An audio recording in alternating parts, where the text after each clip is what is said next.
Siang semuanya? Baik, Bapak Ibu sekalian, saya diminta buat membawakan lifestyle. Sementara saya ngerasa lifestyle itu kan gaya hidup. Yang namanya gaya hidup kan itu hingar-bingar, mewah. Sedangkan saya biasa-biasa aja, Bapak Ibu. Mungkin apa yang saya bagikan, ya ini adalah apa yang menurut saya lifestyle. Menurut Anda mungkin ini sesuatu yang sederhana, Bapak Ibu. Ini sesuatu yang simple. Tapi buat saya ini sudah merupakan gaya hidup yang saya syukuri, yang saya dapatkan lewat bisnis ini. Karena saya juga memulai usaha ini dari nol banget, Bapak Ibu. Ya, dari keluarga bangkrut, kita tinggal di rumah kontrakan dengan kondisi keluarga. Saya anak 9 dari 9 bersaudara, dan rata-rata keluarga kami memang cukup pesimis, Bapak Ibu. Jadi buat saya pribadi, bisnis ini merupakan satu berkah yang luar biasa. Nggak hanya secara hasil, tapi perubahan dulu dari cara untuk berani bermimpi. Saya berani berpikir besar, saya berani untuk memiliki impian, dan akhirnya saya memiliki gaya hidup yang selama ini belum pernah saya rasakan, Bapak Ibu. Ya, oke, kita lihat Bapak Ibu, gaya hidup yang pertama, Bapak Ibu. Saya menikmati kehidupan saya sekarang. Nah, buat Anda mungkin, aduh ngapain yang gitu aja ditampilin betul. Buat saya ini luar biasa, Bapak Ibu. Karena saya kelamaan susahnya mungkin. Kadang-kadang istri saya suka bingung. Lauk yang saya makan itu sedikit, nasinya banyak. Loh, itu memang kebiasaan dari dulu, Bapak Ibu. Nasinya banyak, lauknya sedikit. Kan kebanyakan susahnya dulu. Lauk sedikit pun harus dibagi beberapa, betul nggak? Jadi sekarang saya balas dendam biasanya. Kalau makan apa yang bisa saya makan, saya makan. Buat Anda mungkin ini satu hal yang biasa, tapi buat saya nggak biasa. Saya bisa bawa ibu saya, ini mama saya ngomong-ngomong Bapak Ibu, usia sudah 76 tahun saat ini. Ya, puji Tuhan masih sehat. Dan sekarang saya bisa bawa, kita mau kemana, mau makan apa, saya bisa bawa kemanapun Bapak Ibu. Ya, dan buat saya ini satu berkat yang tidak bisa dinilai dengan uang, Bapak Ibu. Dan ini karena bisnis ini, Bapak Ibu. Kemudian, nah, saya kan orang Bandung, Bapak Ibu. Ya, jadi harus ada e-nya. Nah, naik kapal gitu ya. Nah, Bapak Ibu, saya orang katro, nggak punya duit juga. Dan buat saya, Bapak Ibu, yang namanya naik kapal itu luar biasa, Bapak Ibu. Nah, berkat bisnis ini, Bapak Ibu, mungkin kalau misalkan mau dikumpulin Bapak Ibu, yang namanya tiket-tiketan mungkin udah satu laci penuh, Bapak Ibu. Udah nggak tahu berapa ratus tiket pesawat atau berapa ribu tiket pesawat, saya nggak tahu. Dan itu sudah menjadi lifestyle. Tapi memang pengalaman pertama saya waktu naik pesawat memang nggak terlalu menyenangkan sih. Karena waktu pengalaman pertama saya naik pesawat, itu waktu papa saya meninggal. Terpaksa pulang pakai pesawat, waktu itu dari Yogyakarta. Dan makanya saya nggak ngerasain gimana indahnya penerbangan pertama. Nah, bicara tentang naik pesawat, Bapak Ibu, ya ini sudah merupakan gaya hidup karena kemana-mana sekarang memang udah jadi kebutuhan. Kalau bangun jaringan di mana, ya kalau misalkan bisa pakai pesawat ya kita pakai pesawat aja. Kalau misalkan pakai kereta bisa sih, tapi harus 12 jam misalkan. Kalau pakai pesawat kan toh cuma 3 jam dengan check-in apa segala macam ya. 3 jam misalkan sudah sampai. 9 jamnya kita bisa lakukan berbagai aktivitas yang lebih bermanfaat untuk membangun bisnis ini. Kalau sekarang Anda mungkin ya, yang masih belum bisa, ya sudah Anda terpaksa dulu kan pakai kereta dulu, pakai ekonomi dulu, nggak masalah Bapak Ibu. Karena satu saat Anda akan mengalami gaya hidup yang sama. Kemana-mana pakai pesawat itu udah biasa banget Bapak Ibu, ya. Oke. Kemudian sekarang berkat bisnis ini kita sudah terbiasa buat menginap di berbagai hotel yang cukup mewah, Bapak Ibu. Nggak cuma sekedar dalam negeri, tapi di luar negeri. Nah, Bapak Ibu, buat saya ini pengalaman yang gaya hidup yang benar-benar buat saya impian jadi kenyataan. Karena terus terang waktu pertama kali saya nginep di hotel berbintang, waktu itu bintang berapa ya, itu pun karena saya diminta buat jadi pembicara dan buat keseluruhan ada banyak grup gitu ya, bintang 8 kalau nggak salah waktu itu. Saya buat mengoperasikan tombol-tombol yang ada di hotel bintang 5 itu bingung Bapak Ibu.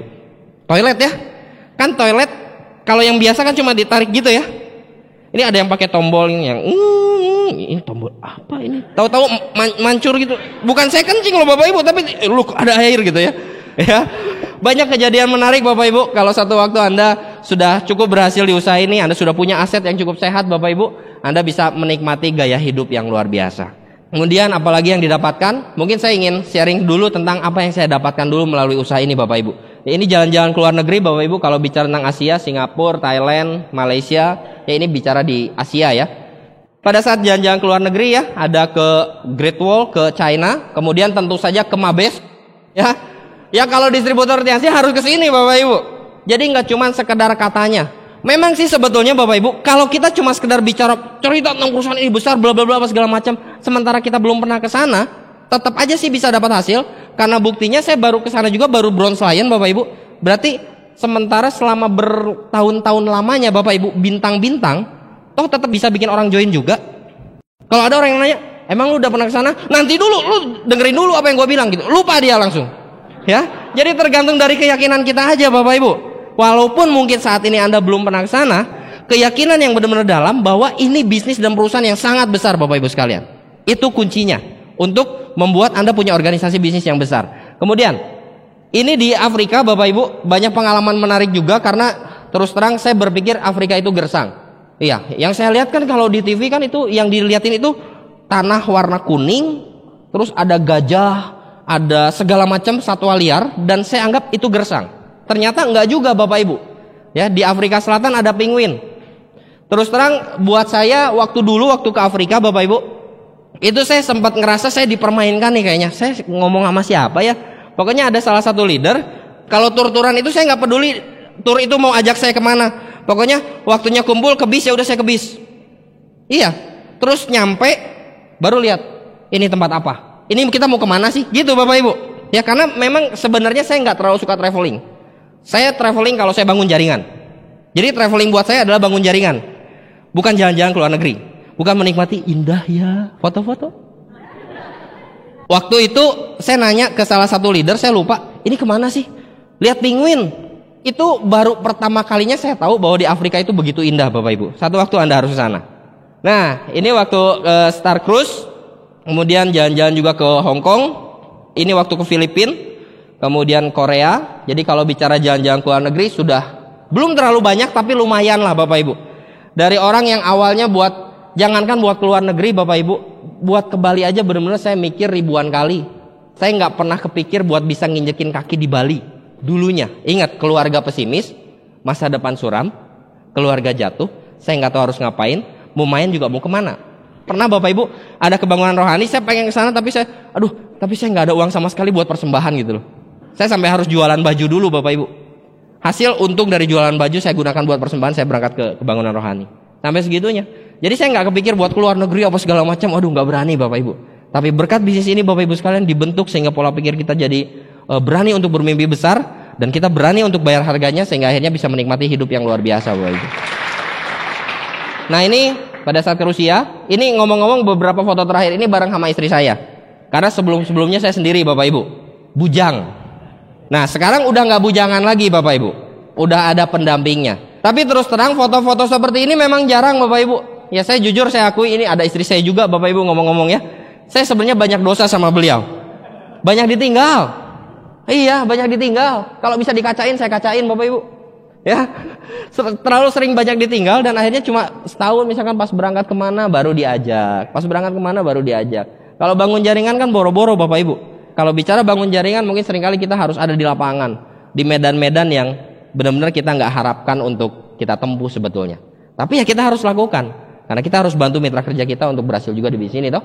Kemudian, oke Bapak Ibu, nah ini waktu 2007 saya dapatkan reward pertama saya Mercedes-Benz C240 Elegance dari bisnis ini Bapak Ibu. Sebenarnya sebelum ini saya udah beli mobil saya kan waktu itu Corolla All New. Saya beli sebelum saya bisa nyetir. Akhirnya yang terjadi adalah sebelah kiri, kanan, depan dan belakang itu penyok Bapak Ibu. Itu kendaraan saya belajar sebetulnya. Makanya banyak sekali teman-teman yang menyayangkan, ya ampun lu nih ini mobil diurus kayak lu nyetirnya kayak gimana sih? Ya gimana Bapak Ibu? Pertama, penyokan pertama yang sangat dalam sekali Bapak Ibu di bagian penumpang, itu dalam banget Bapak Ibu. Itu karena saya waktu itu ke lamarannya tunangannya upline saya, Pak Ten Fung Yung. Saya hadir di sana, udah gitu sampai malam kan di daerah Lembang Bapak Ibu. Saya mundurin tuh. Itu saya masih belum terlalu bisa, tapi saya udah ke Lembang aja ke daerah pegunungan gitu. Saya pede aja mundurin. Krek. Ah, paling dahan. Belakangin lagi. Grek. Loh, kayaknya ini bukan dahan, Bapak Ibu. Dan ternyata memang waduh itu coaknya gede banget Bapak Ibu. Dan destruktifnya luar biasa itu. Dan saya biarkan sampai berbulan-bulan. Nah, ini waktu reward pertama jadi buat saya ini satu simbol penghargaan. Saya reward ngejar Bapak Ibu. Tapi buat saya reward bukan yang paling utama. Saya lebih memilih untuk memiliki aset yang bertumbuh Bapak Ibu, karena reward tuh cuma satu kali setiap reward kan. Reward kita harus kejar, kalau ada reward kenapa nggak dikejar sih? Betul nggak? Tapi jangan lupa, reward dengan aset itu lebih penting aset Bapak Ibu. Karena dengan aset datang reward. Tapi kalau ngutamain reward doang, asetnya belum tentu jadi juga. Mau sekali atau mau seumur hidup Bapak Ibu? Kalau seumur hidup, bangunlah asetnya, ya. Ini 2009 Bapak Ibu, ini rumah pertama saya hasil dari bisnis ini juga, ya. Ini rumah yang pertama. 2010 saya bisa menikah dengan biaya sendiri. Itu kan biasa Pak. Iya, kalau buat saya nggak biasa Bapak Ibu. Karena gue keringetan banget buat menikah Bapak Ibu. Ada begitu banyak, namanya keluarga besar, selalu saja ada masalah, betul nggak? Dari sejak 2007 saya dapat reward, ada masalah besar sekali dalam keluarga, masalah finansial. Dan alhasil Bapak Ibu, saya bekerja keras habis-habisan dan hasilnya nggak bisa saya rasakan. Jadi waktu 2010 menikah pun dengan benar-benar tertatih-tatih Bapak Ibu. Itu benar-benar ngatur keuangannya juga luar biasa. Untung saya punya menteri keuangan yang hebat Bapak Ibu. Istri saya siapa lagi dong ya. Oke. Kedua yang sekarang kami tempati Bapak Ibu, ya hasil dari bisnis ini juga belum jadi rumah yang luar biasa, tapi buat kami ini sudah cukup nyaman, meskipun kami masih punya impian dan masih punya goal untuk memiliki rumah yang lebih baik Bapak Ibu. Ini paling cuma sekitar taksiran mungkin sekitar 2,5 miliar aja, ya dibanding dengan Bapak Ibu. Jadi bisnis ini bisa memberikan jauh lebih dari pengharapan Anda Bapak Ibu. Leader-leader God lain yang lain mungkin rumahnya 15 miliar. 20 miliar, yang ini mah cuma 2,5 Bapak Ibu. Tapi ya lumayan lah ya. Nah, nanti kita lihat aja beberapa tahun ke depan. Oke, nah ini yang terakhir Bapak Ibu, reward yang ketiga, cash reward plan 2014. Nah Bapak Ibu, itu yang ada gambar-gambarnya Bapak Ibu.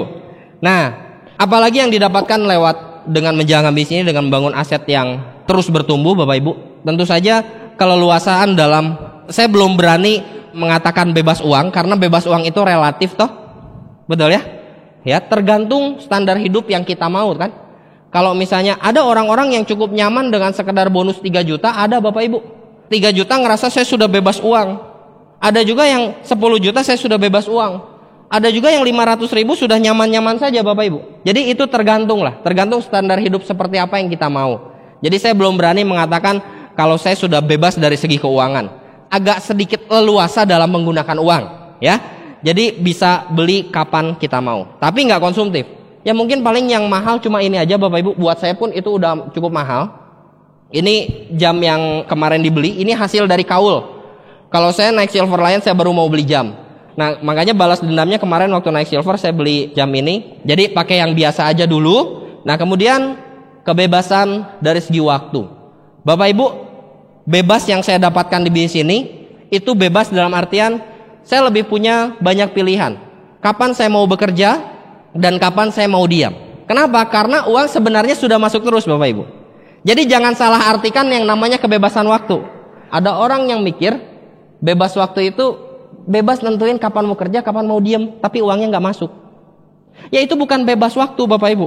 Bebas waktu pengertiannya adalah disertai dengan keuangan yang cukup memadai yang mengalir setiap bulan. Lah kalau misalkan punya banyak pilihan kapan mau kerja, kapan mau diam, tapi uangnya nggak ada, ya itu sama aja sebenarnya dengan pengangguran, betul nggak? Karena kan uangnya nggak ada. Kan kalau yang, mohon maaf ya, buat yang nganggur nggak ngapa-ngapain, bisa nggak dia kerja dan dia diem? Bisa dia pilih? Bisa?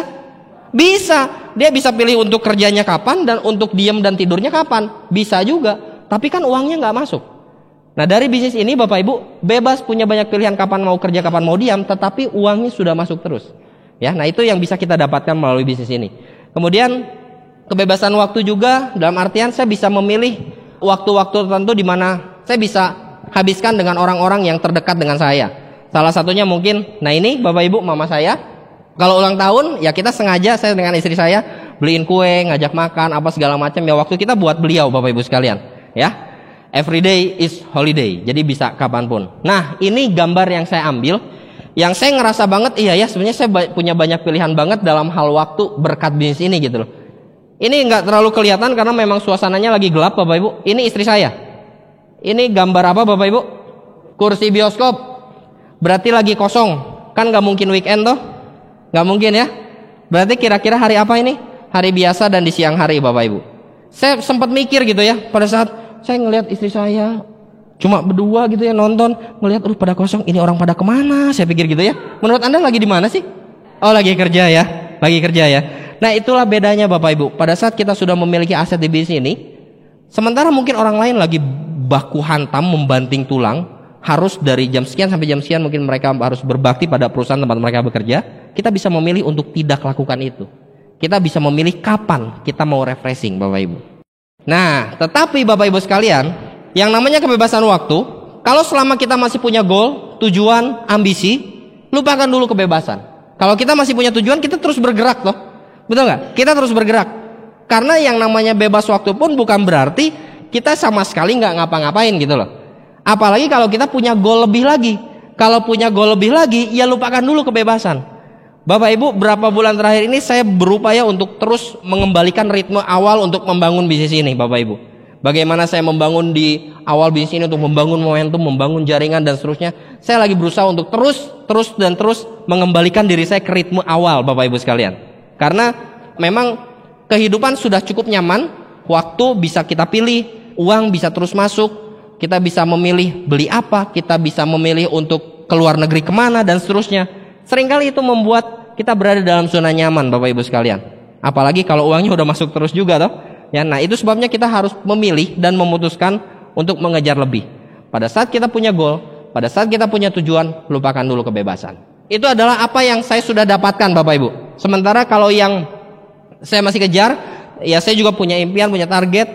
Saya pengen kejar beberapa rumah lagi Bapak Ibu. Beberapa rumah yang biasa aja lah, nggak usah yang belasan miliar gitu Bapak Ibu. Yang biasa aja yang ratusan juta gitu, kontrak-kontrakin kan lumayan juga tuh. Tapi hasilnya bisa misalkan antara 6-10 rumah kayak gitu, kontrak-kontrakin kan asik juga Bapak Ibu. Nah kemudian saya juga pengen upgrade rumah utama. Saya pengen punya taman yang luas juga. Karena saya juga memperhatikan ya kadang-kadang pengen refreshing. Kemudian mama saya juga biar bisa jalan-jalannya lebih nyaman gitu ya. Kalau di taman kayak gitu kan lebih segar. Kemudian director tentu saja. Saya nggak tahu apakah mampir di Diamond dulu atau langsung ke director, saya nggak tahu. Tapi pasti saya kejar Bapak Ibu. Ya. Saya terinspirasi Bapak Ibu dengan salah seorang upline kita semua Bapak Ibu, Pak Agus TL. Pak Agus TL selalu di mana-mana suka ngomong gini, yang namanya kaya itu hidup dari cucu penghasilan katanya gitu. Waktu beliau pertama kali ngomong gitu di Bandung, saya langsung nempel itu, plek, cucu penghasilan. Saya mikir di situ Bapak Ibu, gila ya. Ya selama ini saya masih hidup dari setengah penghasilan utama gitu loh. Kalau udah bisa hidup dari cucu penghasilan, wah berarti hidupnya luar biasa banget gitu ya. Enak sekali gitu loh, penghasilan utama tidak terganggu, anak dari penghasilan pertama juga terus mengalir. Kita hidupnya dari anaknya, anak penghasilan utama. Keren banget Bapak Ibu. Jadi benar-benar yang namanya beranak pinak itu asli beranak pinak. Ya, nah itu sebabnya kenapa saya pengen benar-benar mewujudkan ini semua Bapak Ibu. Dan tentu saja saya juga pengen bareng-bareng sama grup buat investasi bareng-bareng. Nah ini impian saya yang saya sangat ingin untuk wujudkan Bapak Ibu, dan pasti terwujud ya. Nah itu adalah apa yang saya dapatkan Bapak Ibu, apa yang saya nikmati melalui bisnis ini. Tapi ada kabar buruk tentang sebuah kebebasan. Kalau Anda perhatikan tadi mungkin begitu banyak kebebasan yang kita bisa dapatkan melalui bisnis ini. Kita bebas memilih kapan kita mau kerja, kita bebas memilih kapan kita mau berangkat ke luar negeri, kita bisa memilih kapan kita mau tidur dan seterusnya Bapak Ibu. Begitu banyak pilihan. Tetapi Bapak Ibu sekalian, ada kabar buruk mengenai sebuah kebebasan. Kalau Anda mau dapatkan semua hal itu Bapak Ibu, kalau kita semua mau dapatkan semua hal itu, kita harus sadari ini dulu. Freedom is not free. Kebebasan itu nggak gratis Bapak Ibu. Ada harga yang harus dibayar. Kalau saya sering mengumpamakan seperti kita memancing. Kalau kita mancing ikan Bapak Ibu, kira-kira yang kita kasih itu yang disukai si ikan atau yang kita suka? Kita mau mancing ikan besar pakai ikan kecil, betul ya? Nah sama juga dengan kalau kita mau dapatkan kebebasan. Contoh, kalau kita mau dapat kebebasan dari segi keuangan mungkin nanti ke depannya.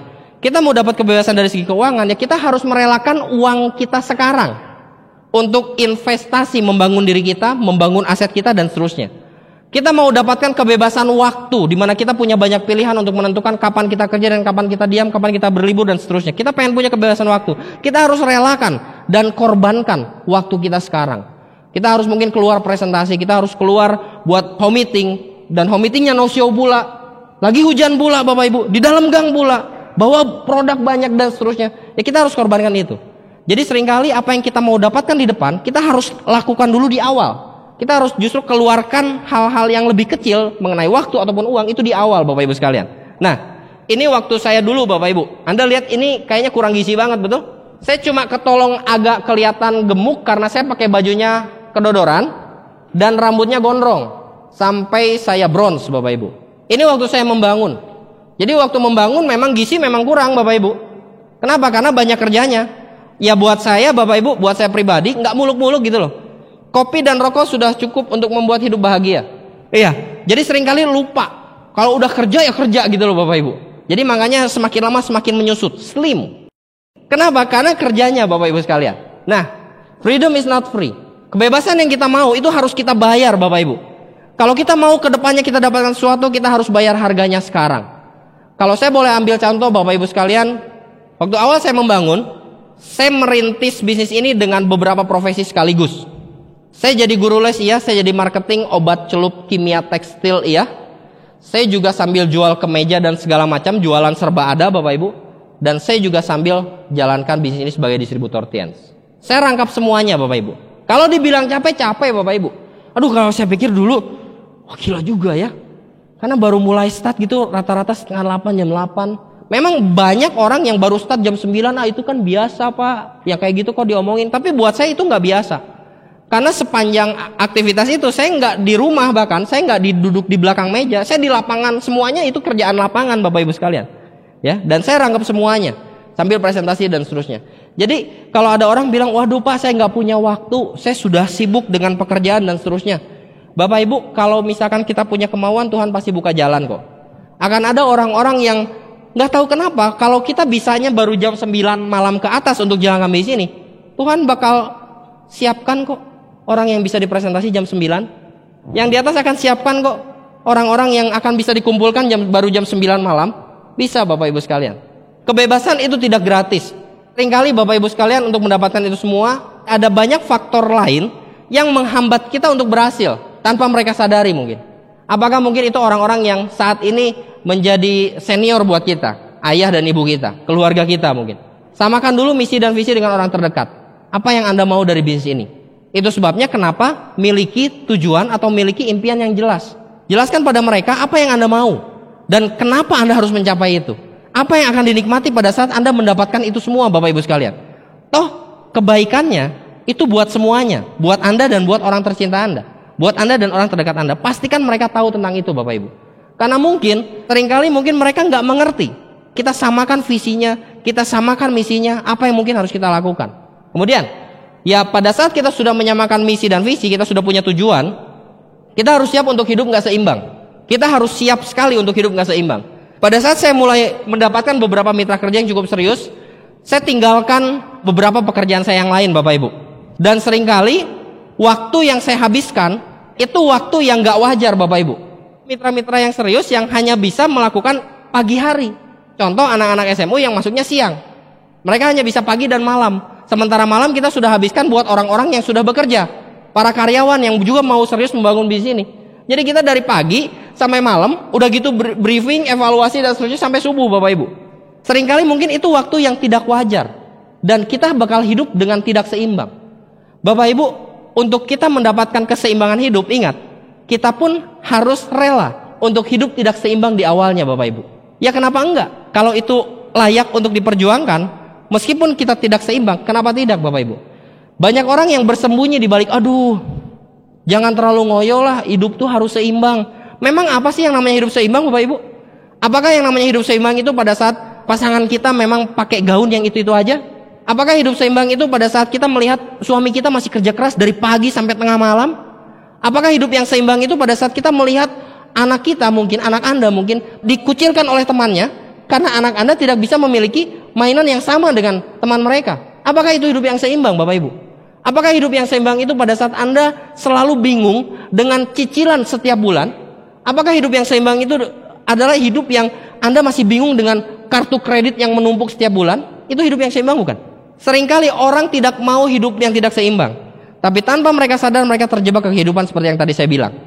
Jadi untuk memiliki hidup yang luar biasa, hidup yang sangat seimbang mungkin, kita harus hidup nggak seimbang dulu, Bapak Ibu. Saya membangun bisnis ini, Bapak Ibu sekalian, seringkali ada acara-acara keluarga yang saya nggak hadir. Bahkan ada yang menikah pun saya nggak datang. Teman-teman terdekat saya menikah, saya nggak datang Bapak Ibu. Saya lagi di luar kota, saya lagi di luar pulau, saya lagi bangun home meeting dan seterusnya. Mungkin akan ada beberapa celotehan-celotehan yang bikin kita nggak nyaman. Gila lu, kayak nggak kenal gue aja. Kayak lu baru kenal 2 hari aja sama gue, sampai nggak datang. Merit kan cuma sekali bro. Ya kita telan aja Bapak Ibu. Dan saya juga telan aja Bapak Ibu. Ya habis mau gimana? Nah sekarang pada saat saya bela-belain misalkan, mohon maaf Bapak Ibu, Anda konsultasi sama upline Anda ya. Mungkin saya agak sedikit ekstrim. Kalau saya pribadi Bapak Ibu, saya berpikir, ya bukannya saya gimana gitu ya. Tapi kalau misalkan, oke lah, saya datang ke sini, datang ke situ, terus saya cancel home meeting, saya cancel keluar kota demi pernikahan my best friend gitu. Terus beberapa tahun kemudian, karena home meetingnya saya cancel, karena saya nggak jadi keluar kota, seharusnya orang itu bisa jadi bintang 8. Seharusnya dengan kehadiran saya di sana, dia bisa benar-benar lebih bersemangat, dia bisa cepat sekali membangun aset, dan dia orang yang benar-benar hebat dalam membangun bisnis jaringan. Saya kehilangan orang seperti itu. Berapa tahun kemudian hidup saya mungkin masih biasa-biasa aja. Saat saya butuh duit, saya datang sama my best friend. Gue lagi butuh duit bro. Kira-kira dia bantu? Mungkin bantu, tapi mungkin tidak Bapak Ibu.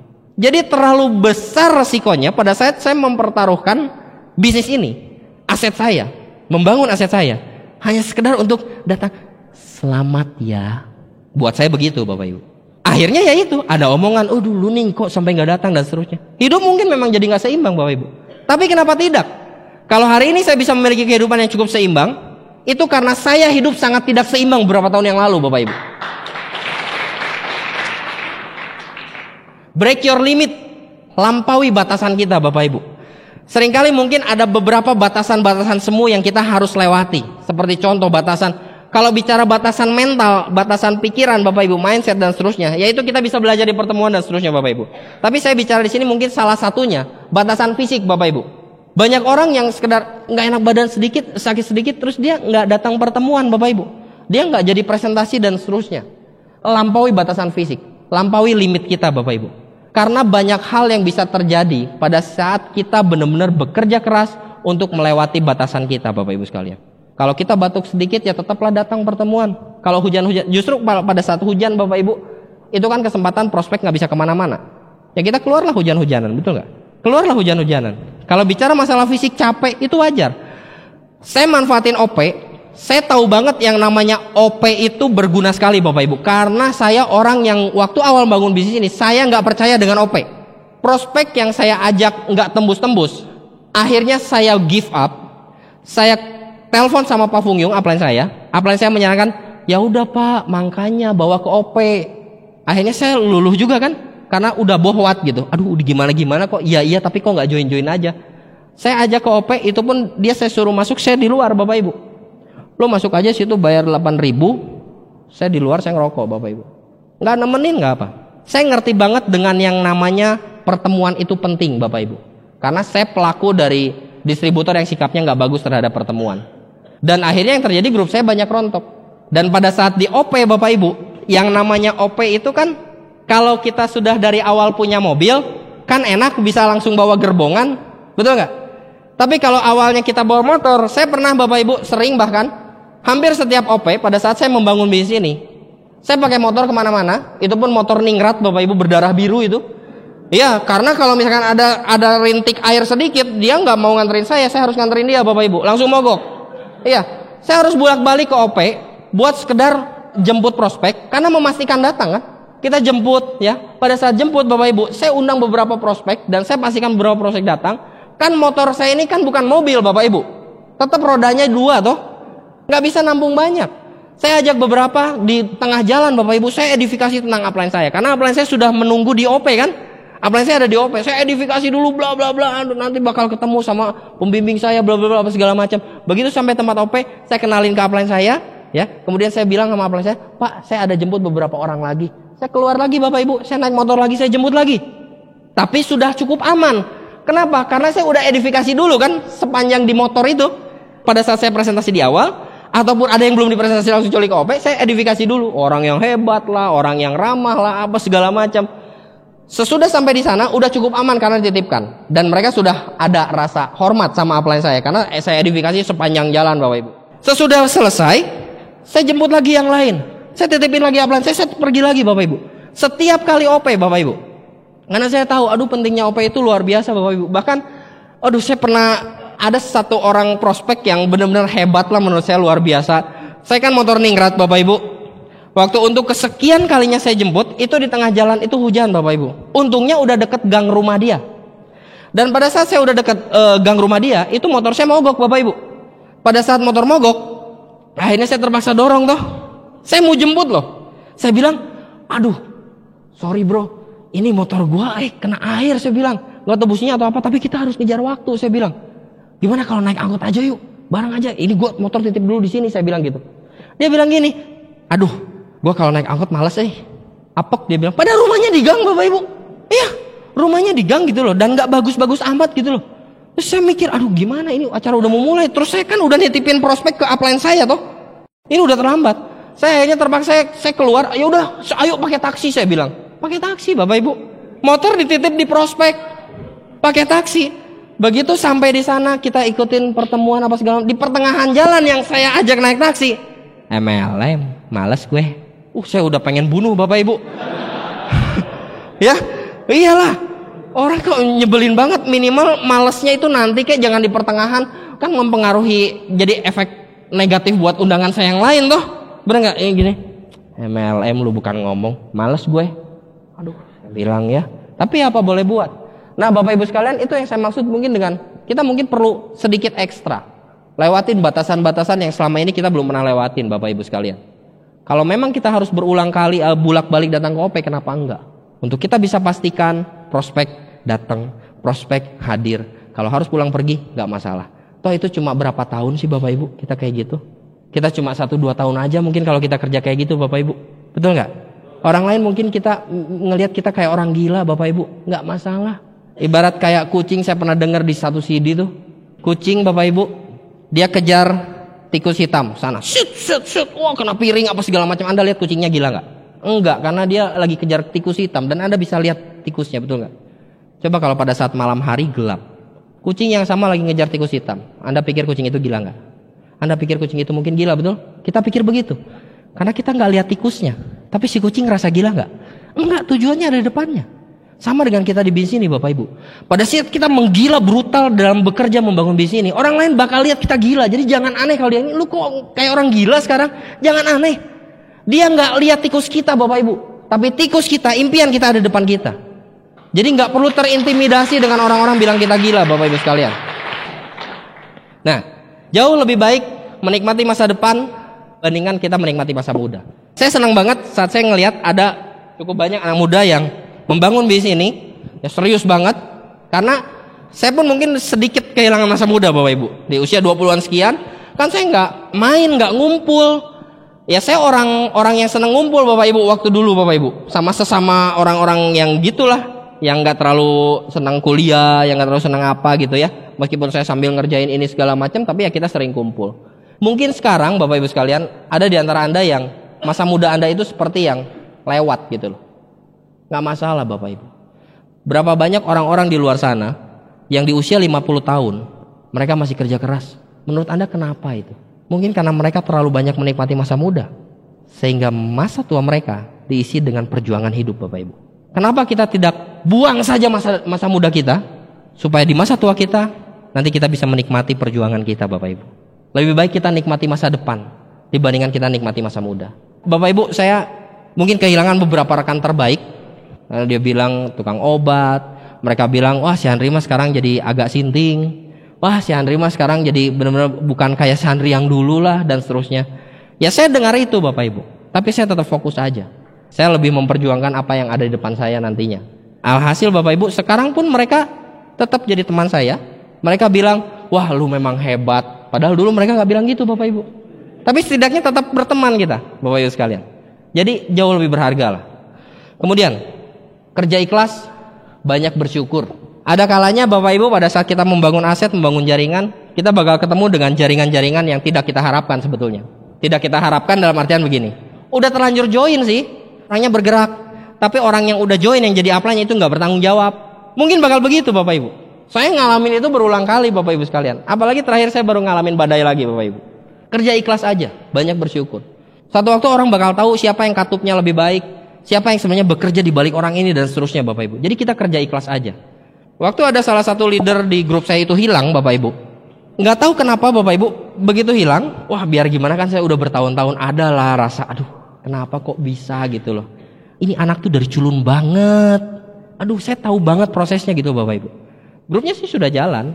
Begitu dia hilang, 1 atau 2 bulan kemudian Tuhan kirimkan yang lain. Ada distributor yang sudah bertahun-tahun nggak aktif. Downline saya yang bertahun-tahun nggak aktif Bapak Ibu. Tiba-tiba ketemu di supermarket. Tuhan itu punya cara yang unik untuk membalas kerja keras kita Bapak Ibu. Percaya saya, Tuhan itu nggak pernah tidur. Jadi kalau kita punya kedalaman dan seterusnya, bina aja, nggak masalah. Jangan hitung-hitungan dalam hal kerja keras.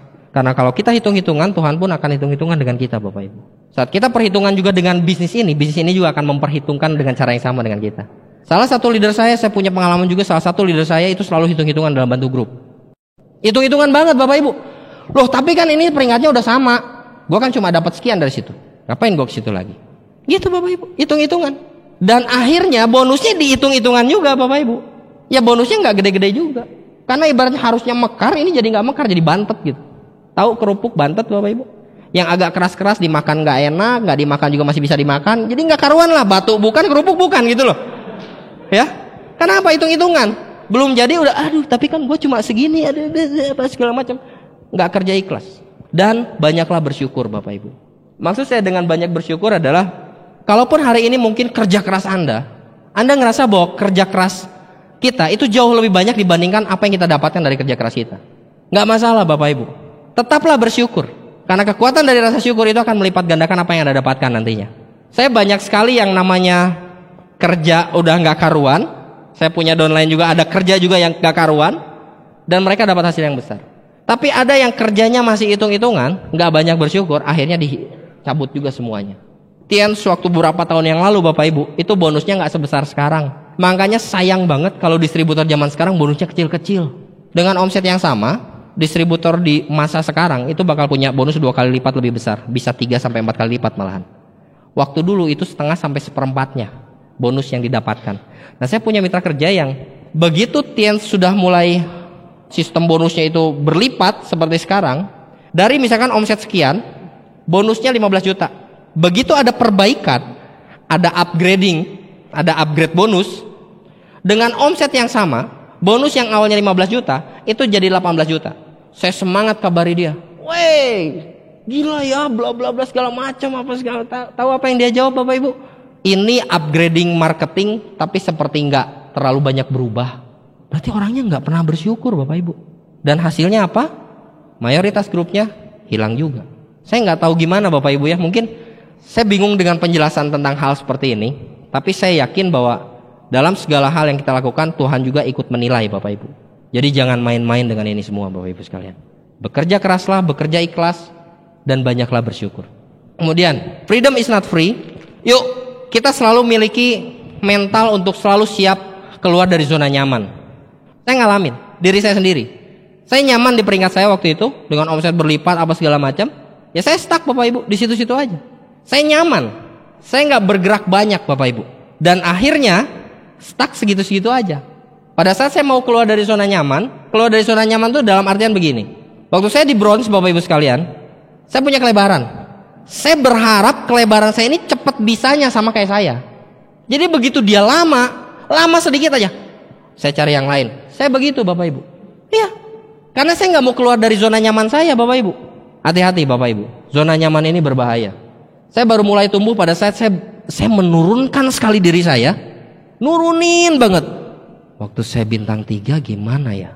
Waktu saya bintang 4 gimana ya? Saya turunin Bapak Ibu. Baru akhirnya saya bisa diterima dan saya bisa bangun mereka Bapak Ibu sekalian. Dan untuk mengarah ke arah sana mungkin itu nggak nyaman Bapak Ibu. Ya, kita harus ke pinggiran jalan lagi. Kita harus lakukan lagi, datang ke home meeting gitu ya, nggak ada edifikasi, nggak ada. Kan biasanya Bapak Ibu kita sambut. Ini boro-boro ada kayak gitu kan, edifikasi aja nggak ada Bapak Ibu. Datang ke home meeting ya, udah masuk ke gang, pakai mobil mewah juga nggak ada gunanya Bapak Ibu. Mobil mewahnya nggak kelihatan, kok masuk ke gang, becek pula, gerimis. Pas datang Bapak Ibu, orangnya lagi begini di depan TV. "Permisi Bu, home meetingnya belum ada yang datang." Dia bilangnya, Bapak, nggak jadi Pak, hujan. Sabar. Oh gitu ya. Oh ya udah nggak apa-apa Bu. Boleh saya di sini dulu Bu. Bukan dipersilakan masuk, benar nggak sih? Udah jauh-jauh bawa flip chart gede dulu kan, bawa produk apa segala macem. Kan udah tahu dia batal. Bu ya, oh nggak jadi Pak. Pak silakan duduk mungkin gitu. Oh Pak masuk dulu. Kan gitu kan? Saya malah karena udah kehujanan apa segala macam, gondok pula Bapak Ibu. Boleh saya di sini sebentar Bu? Aduh gue kayak pengemis banget, nista banget gue di situ. Aduh. Tapi ya itu harus dialami Bapak Ibu. Kita harus terjun lagi Bapak Ibu. Kita harus dihina lagi. Tidak ada yang namanya jalan pintas. Ya kita harus lagi membangun ritme. Tidak ada edifikasi, tapi kita yang buka pembicaraan, kita yang memperkenalkan diri, kita yang presentasi, kita yang handling objection, kita yang booking follow up, dan kita yang follow up. Seringkali mungkin kita yang daftarin ke stokis dan kita kabarin, selamat lu dapat bonus.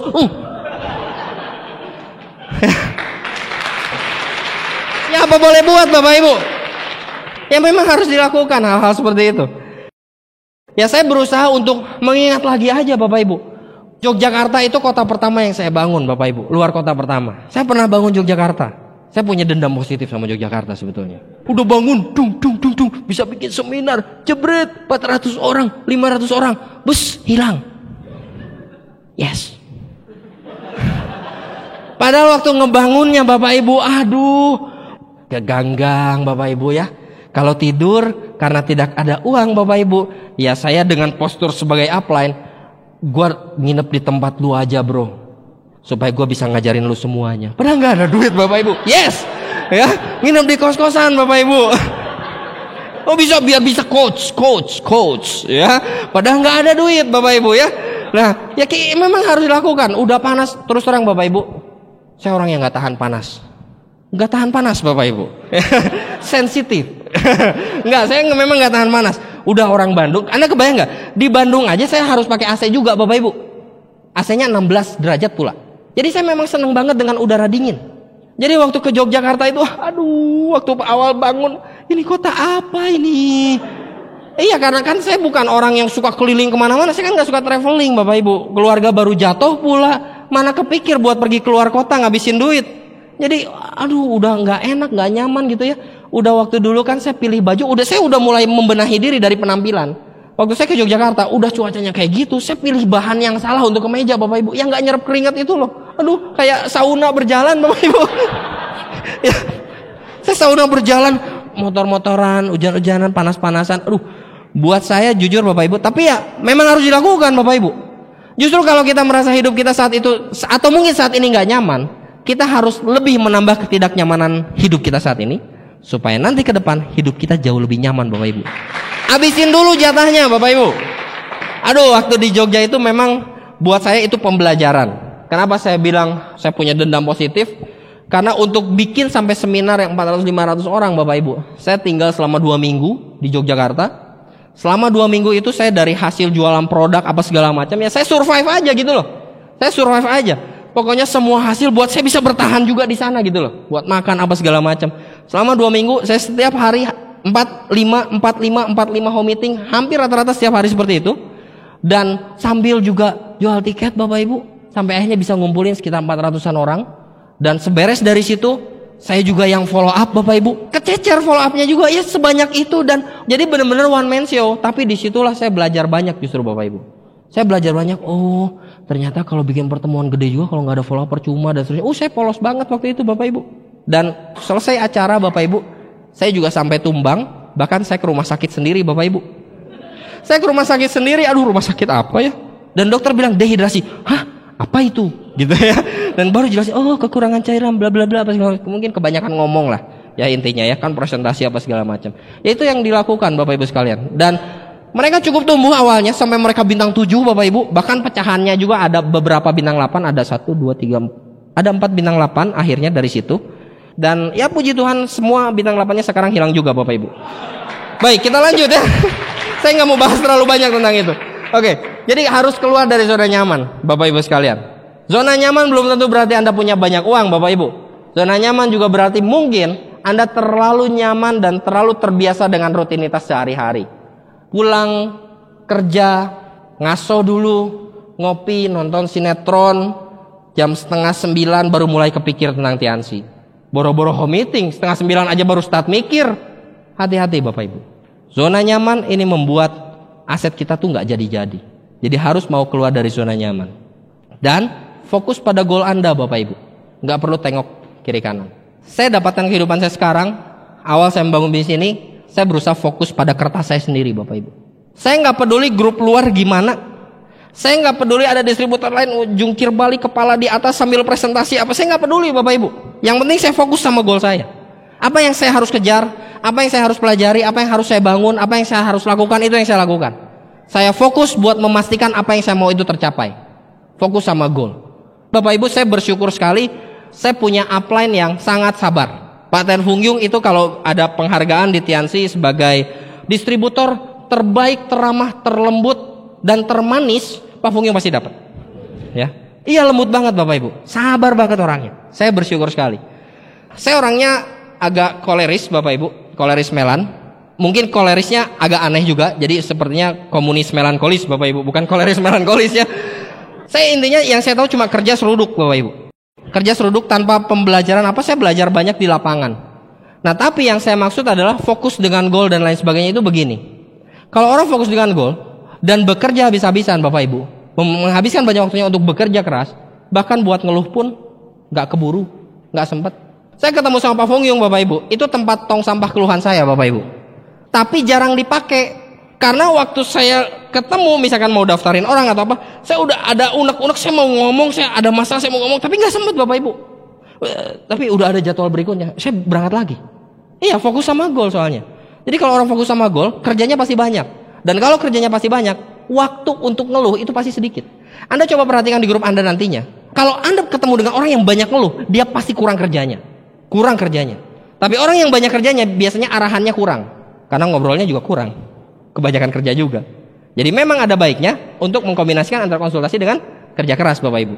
Tapi maksud saya adalah kalau kita fokus pada goal kita, gak akan punya banyak waktu untuk mengeluh, untuk curhat, apalagi masalah pribadi gitu udah gak ada. Karena kita kebanyakan kerjanya. Fokus pada goal, gak perlu tengok kiri kanan. Pada saat kita bekerja fokus pada goal juga Bapak Ibu, kita gak akan sempat berusaha untuk mencari-cari kesalahan orang lain. Kita gak akan sempat buat itu. Kadang-kadang kita lihat, grup ini gini, grup itu gitu. Kita gak sempat. Karena kita banyak kerja di lapangan juga. Ngapain juga gitu loh. Orang-orang yang suka cari kesalahan orang lain Bapak Ibu, ya biasanya dia memang sengaja karena memang punya banyak waktu untuk itu. Cari kesalahan grup lain apa, gitu. Gak banyak kerjanya mungkin ya. Nah hati-hati. Oke? Freedom is not free. Nah Bapak Ibu sekalian, sekarang Tian sudah masuk ranking 120 dari Fortune 500 Asia. Goalnya Fortune 500 dunia. Nah, apa bisa terwujud? Ya kita lihat aja Bapak Ibu. Ini kalau secara ilmunya Bapak Ibu, secara teorinya. Di buku The Wellness Revolution, orang-orang yang bisa menjadi orang kaya adalah orang-orang yang mengambil peranan dalam proses distribusi. Ini ada bukunya Bapak Ibu. Dan network marketing merupakan distribusi secara intelek atau distribusi intelektual. Dan di masa depan Bapak Ibu, orang pasti ingin lebih sehat, ingin lebih awet muda, lebih mampu mencegah penyakit dan seterusnya. Jadi prospek yang luar biasa adalah distribusi produk untuk kesehatan. Kan distribusi produk kesehatan secara intelektual, berarti network marketing. Kalau dibuat kesimpulannya seperti itu. Jadi apakah bisa terwujud atau enggak, kita lihat aja dari hal-hal ini Bapak Ibu. Tren-tren yang bakal mengarah ke depan, ya ini dari sejak tahun 93 didengungkan bahwa China akan jadi raksasa dunia, bangkit di milenium baru dan seterusnya. Dan sekarang sudah mulai terjadi Bapak Ibu. Nomor 2 dunia ya, betul ya. Sudah mulai jadi raksasa perekonomian dunia. Kemudian ini mengupas fenomena kebangkitan ekonomi China dan India, di mana perubahannya bakal lebih dahsyat dibanding kemunculan kekuatan ekonomi Amerika Serikat pada awal abad ke-20. Banyak ahli, baik Robert Kiyosaki, orang-orang kaya seperti Donald Trump, kemudian pendapat pakar seperti Paul Zellner, MLM merupakan profesi ultra kaya. Dan di tahun 2016, 10 juta miliuner baru, sebagian besar dari mereka berasal dari direct selling. Kalau Anda perhatikan Bapak Ibu, perhatikan kesehatan, China, distribusi intelektual. Berarti menjadi pelaku multi level marketing di bidang kesehatan dan juga berasal dari China, potensinya sangat luar biasa Bapak Ibu. Bukankah kita ada di perusahaan seperti itu? Betul nggak? Jadi kalau bicara tentang visi ke depannya, tergantung dari kitanya juga Bapak Ibu. Tergantung dari kitanya juga. Nah kalau misalkan terwujud, apa untungnya buat kita semua? Tentu saja Bapak Ibu, satu waktu Anda semua di sini bakal punya bonus sharing internasional, betul nggak? Di Bronze Lion Above, Anda akan dapat bonus sharing. Bonus sharing akan membesar, tepatnya mungkin berlipat. dan citra Anda sebagai distributor dari perusahaan omset terbesar dunia, Fortune 500. Kita bisa lebih pede Bapak Ibu. Meskipun sebetulnya pede itu bukan dimulai pada saat ini terjadi. Pede harus dimulai dari sekarang. Lah sekarang kenapa orang-orang yang belum dapat reward bisa meng-closing? Karena dia berpikir bahwa dia bisa dapat rewardnya. Atau orang yang belum berangkat ke Tianjin itu bisa closing orang. Perusahaannya besar karena dia bersikap seolah dia sudah ada di sana, benar nggak? Itu bisa closing orang juga, benar nggak Bapak Ibu? Jadi artinya Bapak Ibu sekalian, PD, citra sebagai distributor dari perusahaan omset terbesar dunia itu bisa dimulai dari sejak sekarang. Kenapa tidak Bapak Ibu? Karena semua dimulai dari kitanya. Nah ini Bapak Ibu, Anda boleh pertimbangkan juga masyarakat ekonomi Eropa itu sudah mulai berjalan tahun depan. Betul nggak? Ini bisa jadi peluang, bisa jadi ancaman. Buat teman-teman yang mungkin ada di distribusi network marketing, ini akan jadi satu peluang. Kenapa? Karena pesaing itu untuk bekerja tidak hanya sekedar dari lulusan dalam negeri, tapi dari luar negeri. Artinya mungkin saja ada beberapa orang yang terancam posisinya. Ada cukup banyak orang yang mungkin bakal tersingkirkan dan tidak memiliki pekerjaan lagi. Bukankah Bapak Ibu itu saat yang tepat untuk kita memperkenalkan di sini? Kemudian, pilihannya antara dua, santai atau ngebut. Jadi pilihannya dua, santai, diam di tempat, atau ngebut sekalian. Resikonya mungkin lebih besar. Maksudnya resiko lebih besar, penolakan akan lebih banyak Bapak Ibu. Karena kerjanya jelas lebih banyak. Tapi kenapa enggak kalau bisa mencapai tujuan jauh lebih cepat dibandingkan orang yang santai, tidak mengalami banyak hambatan, tapi mereka nggak kemana-mana. Saya suka dengan perkataannya Mr. Lee Jin Yuan waktu sekitar 2 tahun yang lalu. Beliau mengatakan kan seperti ini. Ikan kecil kalah oleh ikan besar katanya. Nah, ikan besar kalah oleh ikan cepat. Jadi Anda juga nggak perlu takut dengan orang-orang yang saat ini sudah punya jaringan besar. Kalau Anda ngerasa saat ini, aduh jaringan saya masih segini-segini aja, kecil-kecil aja. Bapak Ibu jangan salah. Orang-orang yang punya jaringan besar belum tentu akan besar seterusnya. Belum tentu akan selalu lebih besar dari Anda. Belum tentu. Saya bukan bicara masalah roda berputar. Enggak ada hubungannya dengan roda berputar. Tapi semua hal bisa terjadi Bapak Ibu. Banyak orang yang join awal tapi nggak kemana-mana. Akhirnya ada rising star dan dia malah duluan. Banyak sekali terjadi seperti itu Bapak Ibu. Banyak orang yang bintang 8 sudah nyaman. Bronze Lion sudah nyaman. Sementara ada seorang bintang 5 datang ke RW, datang ke OP, datang ke vision seminar. Dia semangat menggebu. Dia presentasi jauh lebih banyak dibandingkan seorang bintang 8 atau bahkan mungkin Bronze Lion sekalipun. Bukan tidak mungkin. Seorang bintang 5 yang saat ini bintang 5 itu bisa mengalahkan seorang Bronze Lion di masa depan Bapak Ibu sekalian. Mau nggak kita berperan sebagai ikan yang cepat Bapak Ibu? Yuk, bareng-bareng. Jadi kita mulai bertempur di lapangan dengan lebih serius. Ya jangan hitung-hitungan dalam hal kerja. Ingat Tuhan akan memberikan yang lebih kepada orang yang mau bekerja lebih Bapak Ibu. Gak pernah Tuhan memberikan lebih pada orang yang bekerja sedikit. Tuhan selalu memberikan lebih pada orang yang bekerja lebih. Pertanyaannya adalah, apakah Anda orang yang bekerja lebih? Ataukah bekerja dengan standar yang biasa-biasa saja? Bapak Ibu, lupakan visi teens. Masa bodoh dengan visi upline mungkin. Tapi pertanyaannya adalah, apakah Anda punya visi untuk hidup Anda sendiri? Kalau ada di antara teman-teman yang mungkin gak peduli, ala visi teens, Fortune 500, bodoh amat lah. Ya sudah gak apa-apa. Tapi pertanyaannya adalah Anda sendiri punya visi nggak untuk hidup Anda Bapak Ibu? Anda mau bawa kemana bisnis ini di tangan Anda? Saya sering bilang sama teman-teman kerja saya Bapak Ibu, bahwa besar kecilnya bisnis ini tergantung dari siapa yang bawa. Dari siapa yang bawanya. Di tangan sebagian orang bisnis ini hanya menghasilkan 2 juta, 3 juta, 4 juta, mentok 10 juta. Tapi di tangan sebagian orang, itu bisnis ini bisa menghasilkan ratusan juta per bulan. Bisnisnya sama, kok hasilnya beda? Siapa yang bawanya? Maksudnya siapa yang bawanya adalah salah satunya bagaimana dia bekerja. Apakah dia punya misi dan dia punya visi. Dia punya tujuan, dia punya goal. Bapak Ibu, teruslah bertumbuh. Karena kalau saya bilang, yang namanya pertumbuhan pribadi, itu pasti akan narik omset nantinya. Narik aset, narik omset. Tapi kalau secara pribadi tidak bertumbuh, mungkin omset datang, tapi aset nggak datang. Nah, kalau Anda punya visi buat hidup Anda sendiri, Anda memang punya tujuan di bisnis ini, apa yang Anda harus capai, pastikan peringkat Anda saat ini adalah awal di mana Anda memulai bisnis ini dengan lebih serius. Saya baru dari Sulawesi Bapak Ibu, saya nggak nyangka juga gitu ya, medannya lumayan. Saya jadi dari Sulawesi itu bukan di kotanya Bapak Ibu, bahkan tempat itu bukan, nggak bisa dibilang desa Bapak Ibu, disebutnya SP, Satuan Pemukiman. Kita lewat jembatan apa segala macam, jembatannya juga cukup kreatif, dibuatnya dari batang pohon Bapak Ibu. Ya lumayan lah, kreatif juga ya, dari batang pohon 2 doang gitu di jalan, gitu. Naik turun gunung pakai motor, saya nggak pakai jaket. Saya nggak nyangka memang medannya kayak gitu, jujur aja Bapak Ibu. Tapi saya nikmati itu Bapak Ibu sekalian. Karena saya sekali lagi saya berusaha untuk membangun ritme mula-mula. Saya akan fight Bapak Ibu sekalian. Karena saya masih punya impian yang lebih. Saya masih punya visi dan misi dalam hidup saya. Bukan hanya bicara untuk diri saya sendiri, tapi untuk grup saya juga Bapak Ibu. Ada kalanya mungkin kita punya grup, karena mereka belum menemukan momentum, mereka ini udah punya satu jalur besar, padahal leadernya bagus sebenarnya, jalurnya udah besar satu, tapi dia belum juga ketemu yang penyeimbang gitu loh. Seringkali kan yang kaki besar ini jadi kurang ajar, betul nggak? Wah, jadi ngelunjak gitu loh.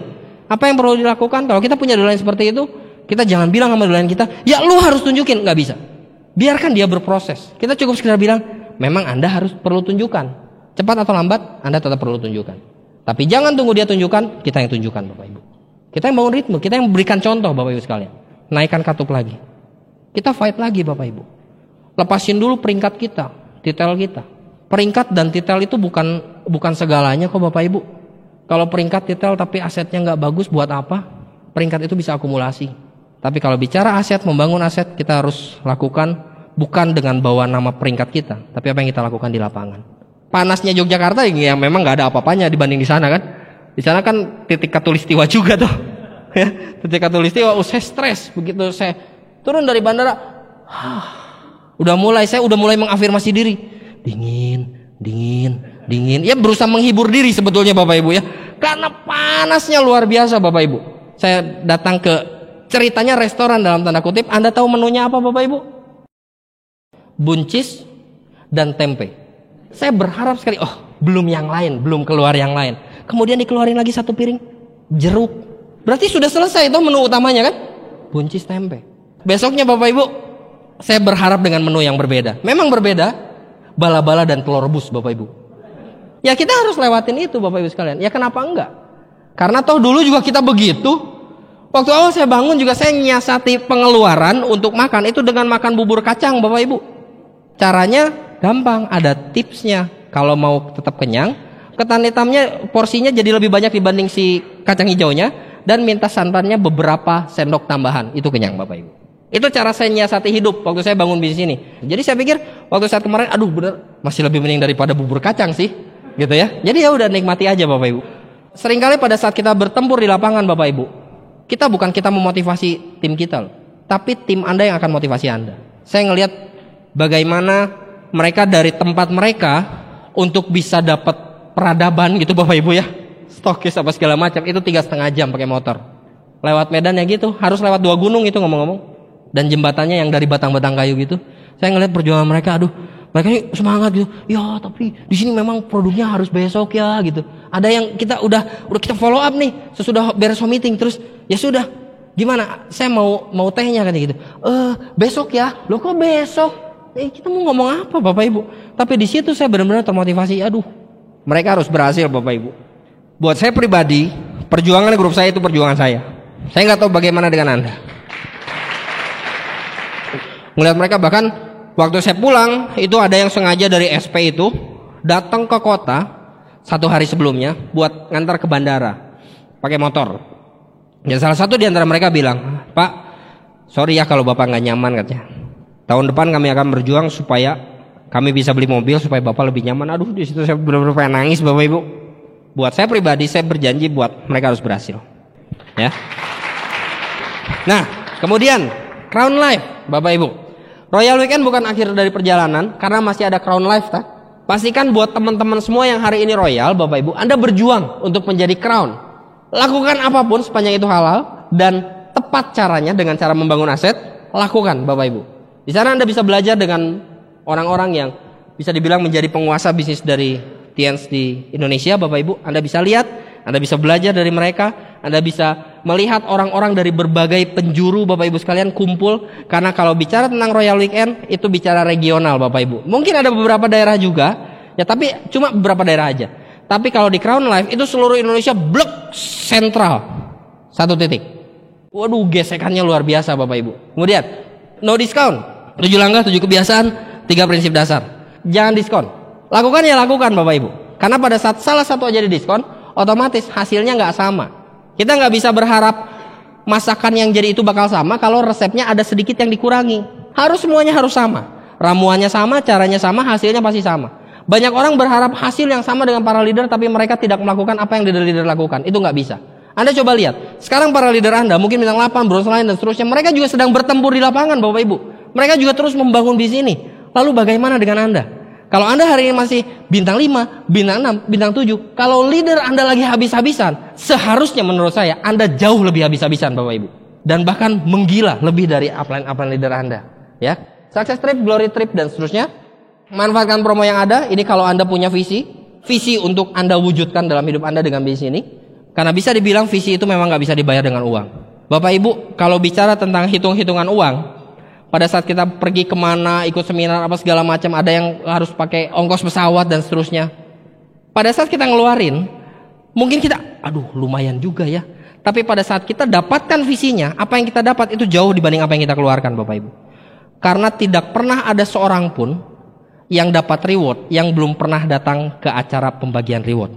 Tidak pernah ada seorang pun peraih reward dan leader besar yang tidak pernah hadir ke bisnis launching. Mereka pasti selalu ada di sana. Acara terbesar itu pasti leader-leader semuanya tumplek di sana. Kalau Anda mau jadi leader besar, Anda mau dapat reward dan seterusnya, Anda dapatkan visinya, Anda harus hadir di sana Bapak Ibu. Nah Bapak Ibu, Anda yakin nggak bahwa Anda bisa berhasil di bisnis ini? Bulan ini baru bulan Royal Weekend Anda nikmati. Tapi jangan lupa Crown Life Bapak Ibu.